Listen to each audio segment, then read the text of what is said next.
soket mobil itu berbeda-beda posisi. Jangan lupa subscribe, like, tekan tombol loncengnya. Lions Ada juga untuk roaring di in dalam the situ, di morning sun, searching for a long. Dah, ini Pak ya, saya jelaskan sedikit. Jadi ini untuk tombol on-nya sudah on. Kita tunggu dia loading.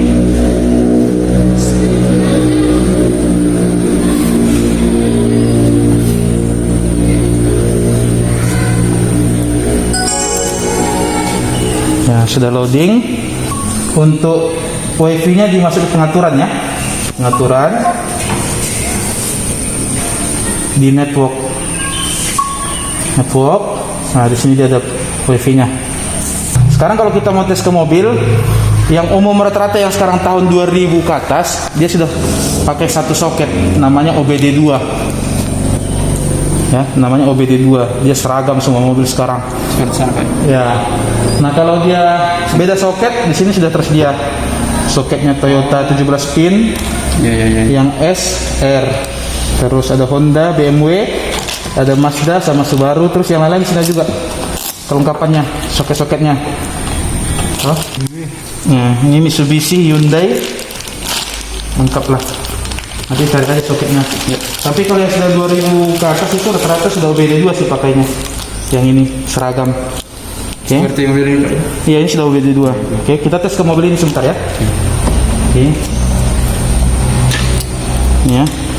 Ini soketnya yang kecil di bawah. Oke. Nah, ini pasang. Nah, nanti setiap soket mobil itu berbeda-beda posisinya. Kalau ini Avanza dia adanya di sini soketnya. Tuh. Ada juga nanti di dalam situ di dashboard. Kalau mobil Eropa ada juga yang di belakang soketnya. Ya, jadi ini OBD2 ada di sini.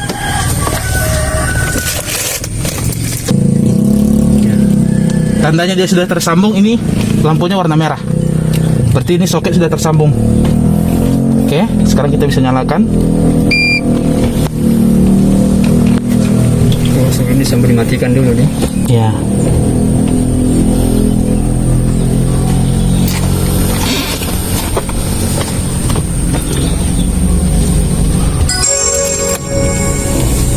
Nah, udah selesai di sini. Menunya tadi kita pilih di OBD. Oke, OBD, klik. Tunggu loadingnya, dia 1 sampai 6.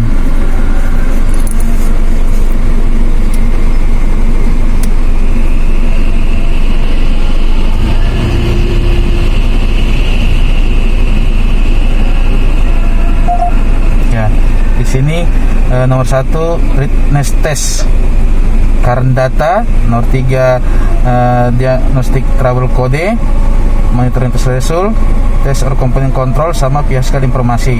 Sekarang kita masuk ke nomor 1 dulu ya. Kita buka, klik. Nah, di sini dia ada readiness testnya. Ini data-datanya. Ini speknya doang sih, ya. Yang paling riskan kita di menu sini aja. Di current data. Nah, kalau kita punya datanya Pak, ini kita bisa cocokkan.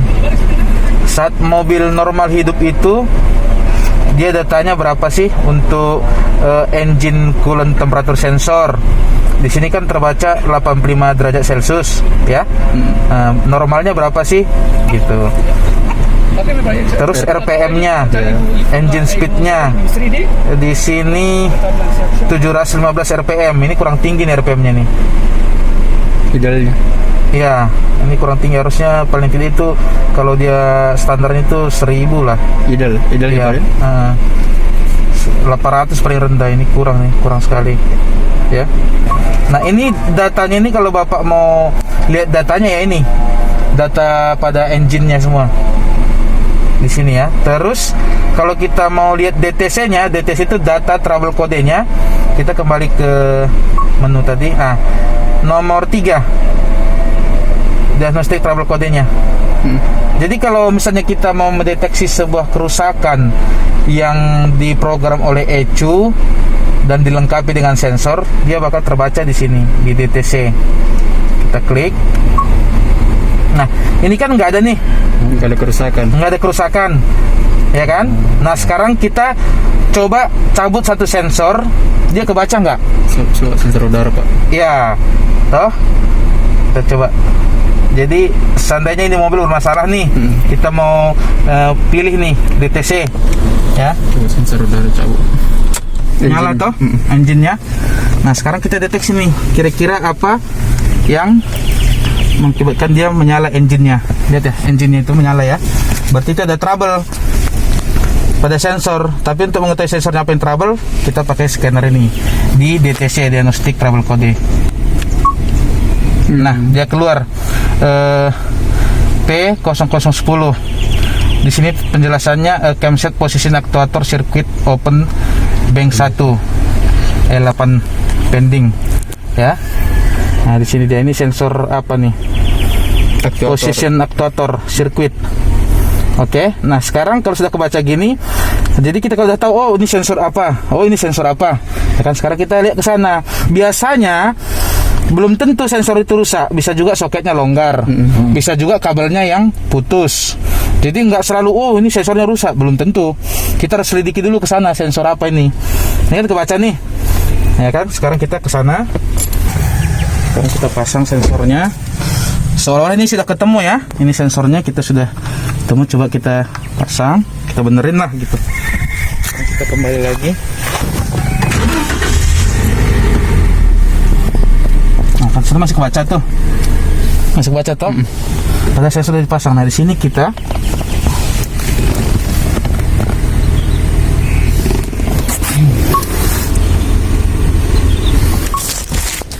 ulang lagi OBD.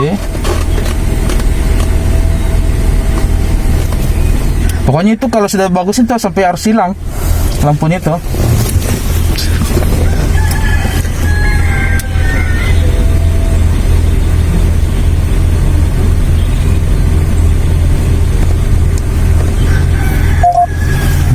DTC. Nah, ini tuh.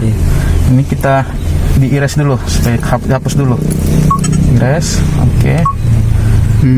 Oke. Nah, Hilang. karena sembuh toh. Nah, sekarang kalau untuk memastikan, kita kembali, kita ulang lagi, DTC lagi. Nah, dia sudah hilang, sudah sembuh toh. Gitu. Simple toh? Jadi kalau misalkan belum disambung situ Pak, nggak bisa di-erase dia? Bisa, cuman kalau Bisa, tapi kebaca lagi. dibaca lagi. Ya, misalnya ini kita erase. Nah, kebaca lagi, kecuali misalnya sensornya di sana mungkin hanya pernah diperbaiki, tapi datanya masih terbaca. Iya. Nggak dihapus dulu. Berarti masih- Begitu kita erase, hilang. Gitu. Kan biasa begitu tuh.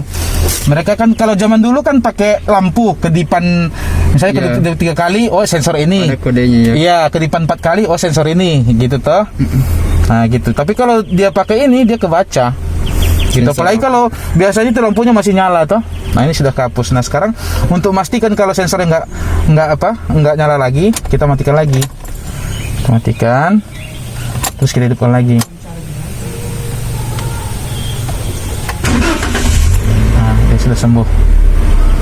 Oke. Nah, kalau ini kalau memastikan lagi, kita kembali lagi di DTC. Nah, sudah sembuh toh. Ya, intinya sih orang pakai scanner itu cuman 2 ini. Nah, current data sama diagnostik.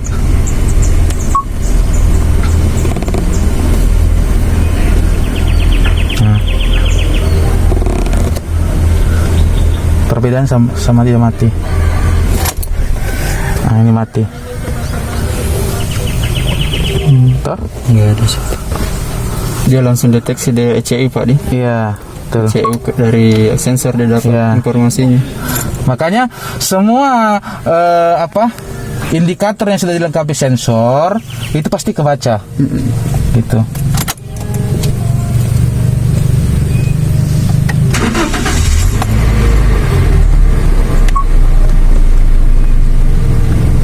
Intinya nih barang untuk mempermudah mencari kerusakan. Betul.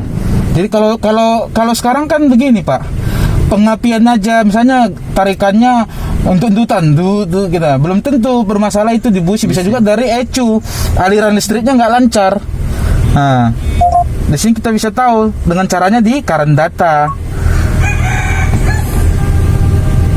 Nah, current data kan kita sudah tahu nih standarnya, suhunya berapanya. Jadi kalau Bapak mau gunakan scanner untuk mendeteksi, maksudnya di nomor 3 ya. Kira-kira paham? Simple toh? Ya, oke. Oke, sudah. Ini sudah pakai. Terus nanti kalau update-nya Pak di sini, terhubung dulu ke ke internet, update-nya di sini, klik. Oh, kalau untuk mencari diagnos kerusakan enggak usah. Enggak usah. Oh. Tapi kalau update misalnya kan setiap tahun pasti ada keluar mobil baru nih. Nah, Bapak sini update, mudah-mudahan bisa nih. Tadi jaringannya jelek banget. Harusnya dia keluar. Dia enggak bisa baca Pak nih atau bagaimana? Iya, kalau dia ada data mobil baru dia nggak kebaca. Kan misalnya nih mobil Avanza kan sekarang new toh. Iya. Pasti ada sensor yang ditambahkan, pasti ada sensor yang diperbaharui, pasti ada. Iya. Berarti harus di-update. Iya, jadi nah nanti nih update-nya Pak itu keluar judul merek mobil Suzuki, Daihatsu toh, sama merek-mereknya. Nah, kalau saran saya supaya memorinya nggak cepat penuh, yang diupdate itu yang umum-umum aja mobilnya yang ada di sini. Enggak usah yang Iya, kayak Avanza nih, itu aja. Nggak usah nanti ada Mercy apa, kalau mobilnya nggak ada ngapain diupdate, menu-menuhin memori.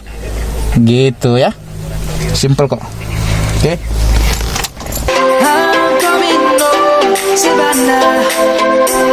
We'll never be alone, Savannah. The beauty of the world, Savannah. Let's all take a walk, Savannah.